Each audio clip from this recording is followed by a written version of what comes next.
One ফারান্দোর হাত ধরে যে শ্রেষ্ঠত্বের লড়াইতে নেমেছিল মোহনবাগান, আজ হয়তো ওয়ান ফারান্দো নেই কোচের হট সিটে, কিন্তু লক্ষ্য কিন্তু স্থির রয়েছে সবুজ বেলুনের।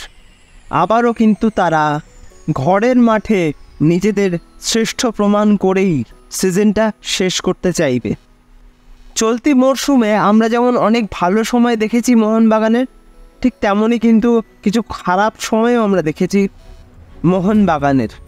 পরপর বেশ কিছু ম্যাচে হেরে এই দলটা যখন একটু ব্যাকফুটে চলে গেছিল, ঠিক সেই সময় থেকে কিন্তু দলটার দায়িত্বে আসেন কোচ অ্যান্তোনিও লোপেজ হাবাস। আর তারপর থেকেই এই দলটা ক্রমশ অপ্রতিরোধ্য হয়ে উঠেছে। আর এই উইনিং মোমেন্টামটা তারা যদি ধরে রাখতে পারে আর একটা ম্যাচ, তাহলে কিন্তু আরও একটা ট্রফি জয় শুধুমাত্র সময়ের অপেক্ষা।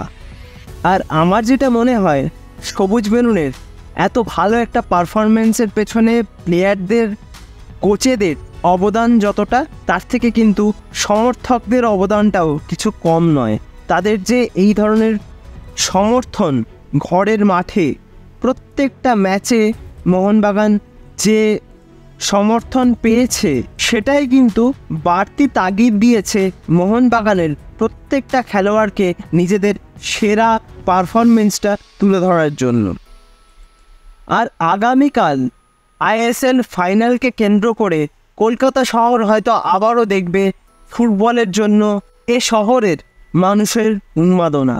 সর্বোপরি আগামীকাল কিন্তু দুটো সেরা দলের মধ্যে একটা হাড্ডাহাড্ডি ম্যাচ দেখতে চলেছে গোটা কলকাতা শহর।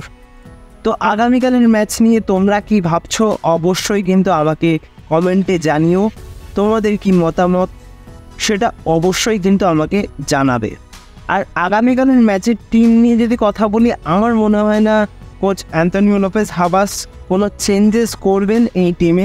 শুধুমাত্র একটাই হয়তো পরিবর্তন হতে পারে, সেটা হচ্ছে দীপক টাংলির জায়গায় হয়তো অভিষেক সূর্যবংশী প্রথম থেকে শুরু করতে পারেন, অথবা সাহালেরও কিন্তু খেলার সম্ভাবনা রয়েছে বলে আমি অন্তত মনে করি। এটা আমার ব্যক্তিগত মত যে আগামীকালের ম্যাচে হয়তো আমরা সাহালকেও দেখতে পারি।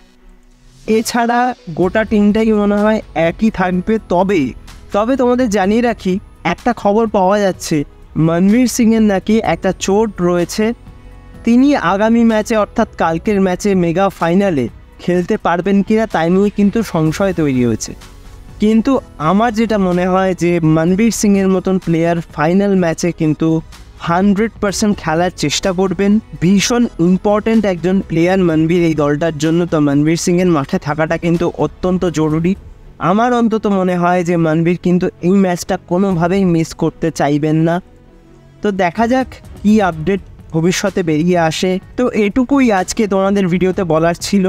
যদি ভিডিওটা ভালো লাগে লাইক, কমেন্ট, শেয়ার এবং সাবস্ক্রাইব করতে কিন্তু একদম ভুলবে না। সাবস্ক্রাইব করে দিয়ে পাশের বেল অপশানটা প্রেস করে অবশ্যই কিন্তু অল অপশানটা প্রেস করে রেখো, যাতে সমস্ত রকম নতুন ভিডিও নোটিফিকেশান তোমরা সবার আগে পেয়ে যাও যখন আমি কোনো নতুন ভিডিও পোস্ট করব। তো আজকের মতো ভিডিওটা এখানেই শেষ করছি। দেখা হবে আবারও পরবর্তী ভিডিওতে নতুন কোনো দিন, নতুন কোনো সময়। ভালো থেকো, সুস্থ থেকো।